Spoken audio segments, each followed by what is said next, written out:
Snow's back again. Early November, ice starting to form on the water. But old Ratty has still got open water.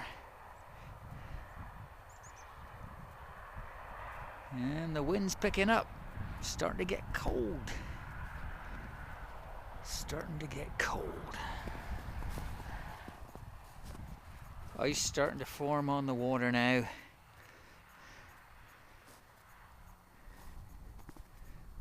Looks like it's about an inch thick actually.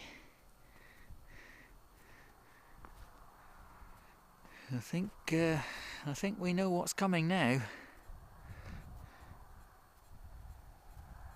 So we got some ice rain, freezing rain falling today.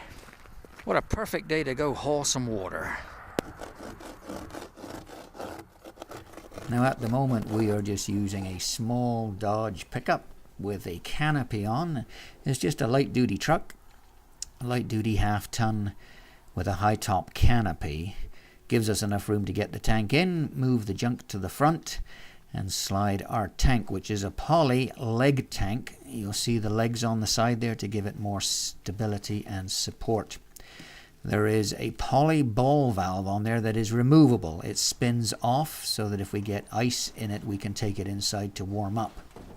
And because we are filling from an overhead line, we need a fill hose to attach to the tank inside the truck. And of course, last but not least, the lid.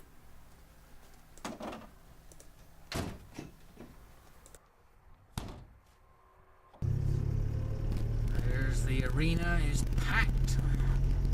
Everybody's out curling today. Just gonna pull in the side here and we will quickly run to the post office.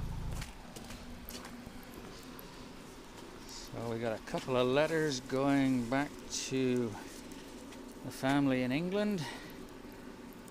Drop them in there. Doing this one-handed. Always good.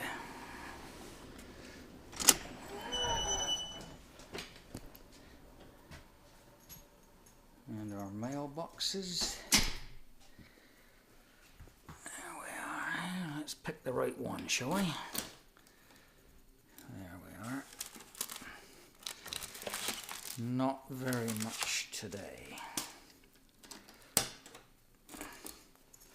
Our smiley little moose. Yay! And with the mail run completed, we cross the busy streets of the great metropolis and head to the water fill station.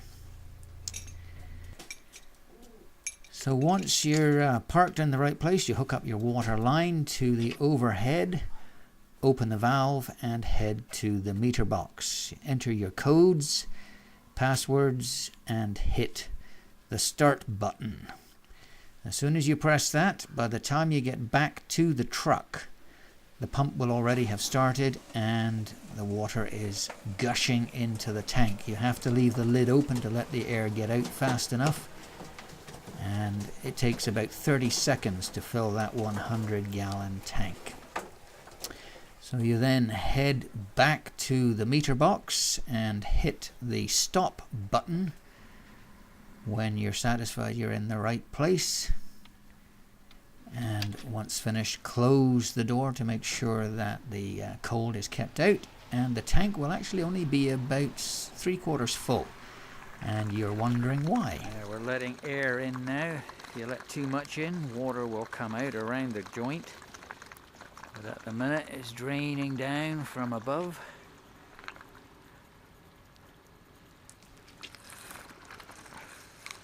And the tank will fill up just on gravity. There we are. The last of the water is draining down.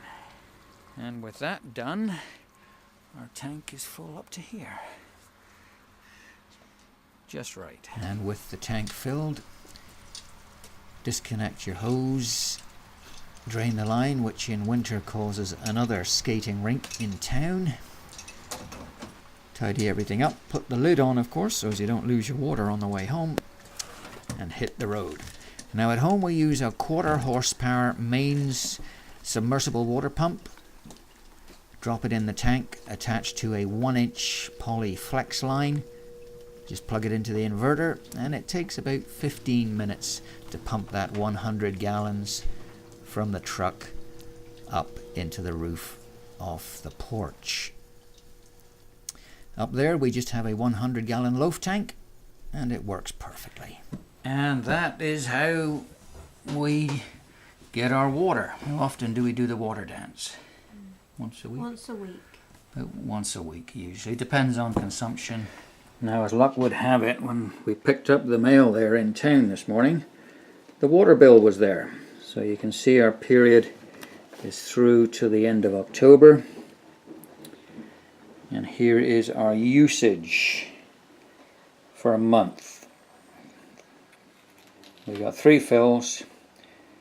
Shows the time, everything, the date, how much you picked up. And there's, for 1 month, there's our grand total. $7.15 for water. At one time we used to bring what? 700 gallons at a time. And that would last us most of the summer. Yeah, well, 7 weeks. About 7 weeks.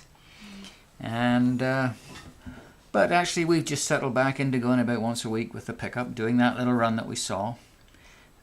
In the winter it's obviously a lot harder because when you're hauling water at say 30 or 40 below zero, minus 40 Celsius, and you're trying to haul water in an unheated tank. Yeah, it's not funny. No, so but we found ways. We're only actually about 15 or 20 minutes from the water station that we use, so it's not too bad. And you pick your days that you go.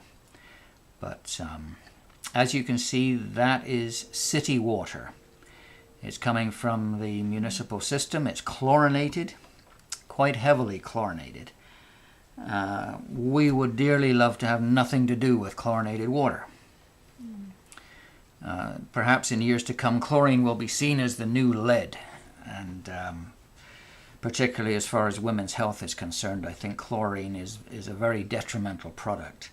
So we don't go anywhere near swimming pools, hot tubs, steam rooms, anywhere where you immerse yourself in chlorinated water. Plus, of course, you're inhaling chlorine. It's in the air. So we stay well away from it and treat it as if it's deadly. So that begs the question, what do we do for drinking water? And we have a See, looks nice. one-word answer. What is that word? Tea.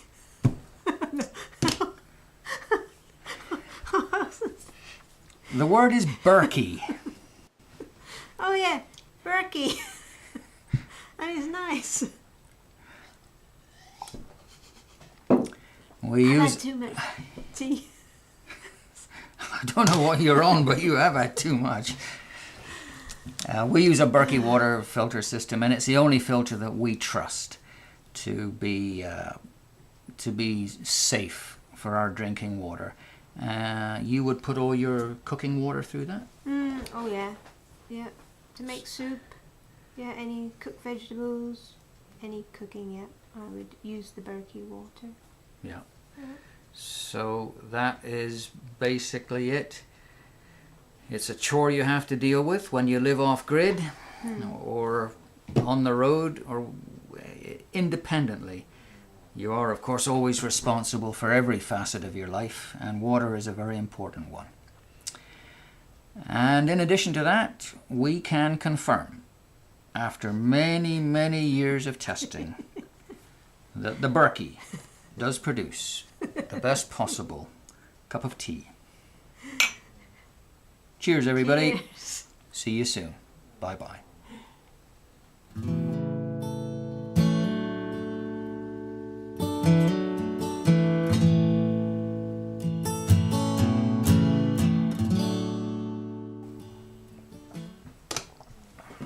I wasn't thinking.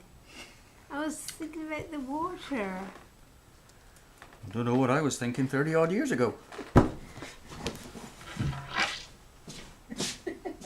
34, mister.